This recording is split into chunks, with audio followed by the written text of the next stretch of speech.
Сен бай болсаң, ертең о дүниеге барғанда жауап сенен ұзақ алынады, көп алынады. Енді осыларда адамның қаншалықты бай болуына подсознаниясындағы шектеулер болып есептеле ме осыларда?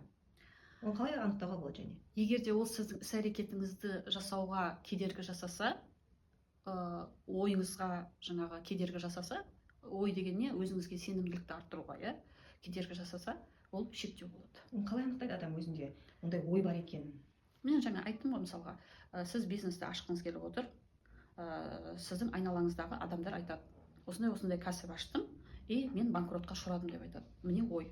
Өзге адамның іс-әрекетін өзінікі жасап жатыр. Себебі ол адам қандай да бір іс-әрекет жасады, чтобы банкрот болуға әкелді, бірақ сіз ол адам емессіз ғой. Көрдіңіз бе? Сіз қалай ол ойды аласыз? Ана ойды алып, бизнес жасасаң, кәсіп ашсаң, демек банкрот болады екенсің десе, онда бұл шектеу. Ал енді ана адам бизнес жасап банкрот болды, егер оған зерттесеңіз, ол адаммен сөйлесіп қызығушылық танытсаңыз, қандай іс-әрекет қалай жасаған кезде сізде банкротқа ұшырадыңыз, ол кезде сіз ол адамның іс-әрекетін өзіңізге опыт ретінде алуға болады. Демек осындай нәрсе істеген кезде банкрот болуы мүмкін деген